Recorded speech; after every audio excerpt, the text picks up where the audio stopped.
Assalamualaikum warahmatullahi wabarakatuh. Hello everyone, I am Wilda Salasia Hiliana. I wanna talk about Howard Gardner. So in this video, I wanna tell about Howard Gardner in briefly. So hope you guys understand what I talk about. So let's begin. Howard Earl Gardner. Siapa sih Howard Gardner itu? Dia adalah seorang tokoh pendidikan dan juga psikologi yang sangat terkenal dari dia berkebangsaan Amerika.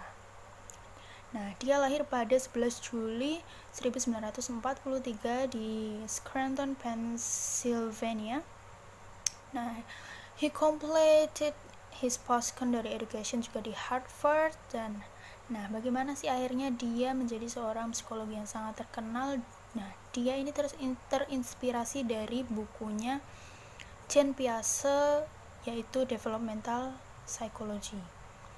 Nah, dia juga akhirnya belajar tentang neuropsikologi dengan Norman Kaswin, dan juga dia belajar tentang psikolinguistik itu dari Robert Brown. Nah, ketika dia akan menyelesaikan gelar sarjananya, dia bekerja dengan psikoanalis, yaitu Erik Erikson. Nah, Howard Gardner ini sangat terkenal di dunia pendidikan karena teorinya yaitu multiple intelligence. Nah, di buku pertamanya pada tahun 1983, Frames of Mind. Nah, dia ini adalah buku outline his theory and his jadi dalam teorinya ini ada 8 jenis intelligence yang dimiliki setiap orang. Jadi menurutnya setiap orang itu memiliki hal yang unik.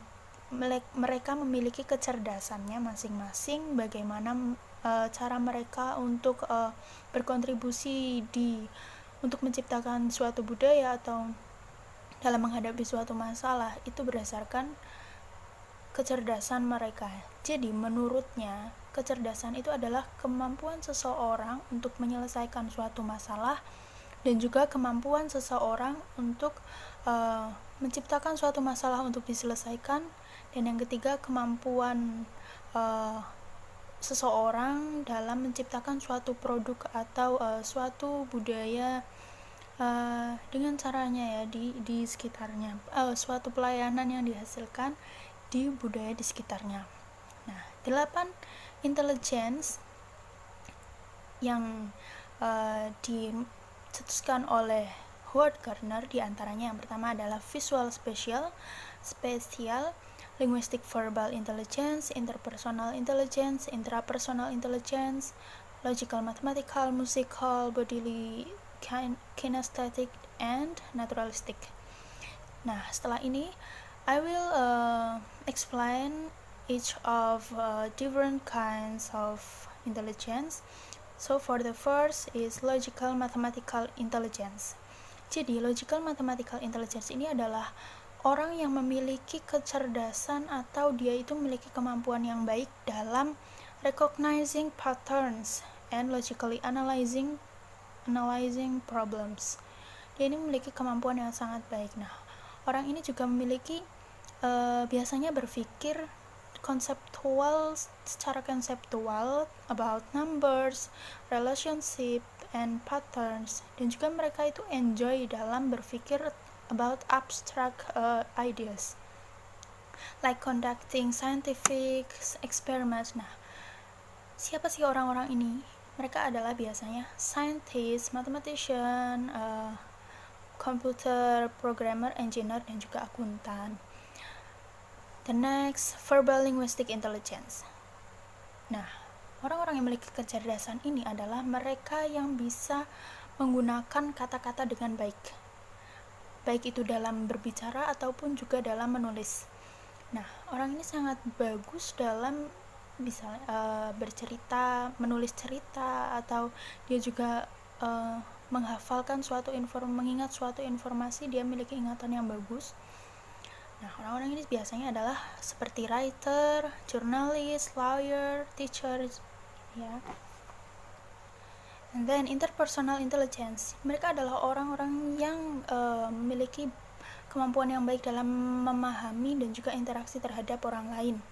Nah, orang ini biasanya memiliki skill untuk menilai emosi, menilai suatu emosi dari seseorang lain, ataupun juga bisa memberikan motivasi, intention, desires pada orang-orang di sekitar mereka, seperti psychologist, counselor, philosopher, salesperson.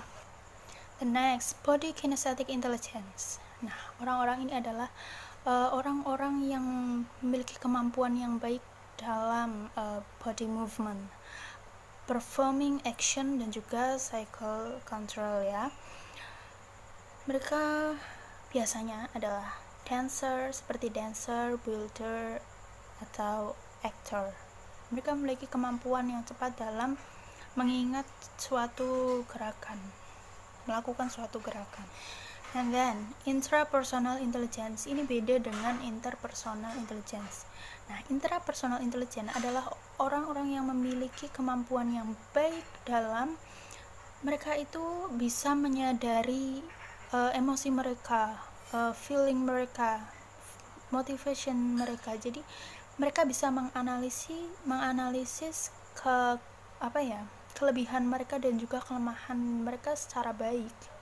Nah, orang-orang ini biasanya philosopher, writer, theorist, scientist. Nah, selanjutnya naturalistic intelligence. Naturalistic intelligence adalah orang-orang yang tertarik in subject such as botany, pokoknya tentang alam. Mereka tertarik dengan alam, ya, misalnya biologist, gardener, atau farmer. It's clear, I think. And then musical intelligence. Yes, mereka yang memiliki kuret kemampuannya dalam mengenali nada, notes, atau lagu. Mereka juga mengerti how to memadukan suatu nada, ya, seperti they are a singer, pencipta lagu, or composer. And then visual spatial intelligence, mereka ada yang memiliki kemampuan yang baik dalam memvisualisasi sesuatu, ya seperti arsitek, artis it means seniman, dan engineer. Nah, dari teori yang dikemukakan oleh Howard Gardner ini sangat membantu teachers to apply the kinds of learning that appropriate dengan kecerdasan student. Jadi open-minded for teacher dan juga orang tua, bahwa kemampuan anak ini ada berbeda-beda. Kemampuan anak bukan hanya pada linguistik dan juga matematik. Banyak yang mengatakan ketika anak gagal dalam linguistik dan juga matematik, mereka adalah memiliki tingkatan yang rendah. Itu salah besar. Bisa jadi seorang anak memiliki kecerdasannya dalam musical atau body kinesthetic intelligence. Jadi dari sini juga, dari mengetahui karakter intelligence dari students, teacher bisa meng-create metode pembelajaran yang lebih fun, yang lebih bisa menarik siswa, yang sesuai dengan intelligence mereka, tidak memaksakan mereka.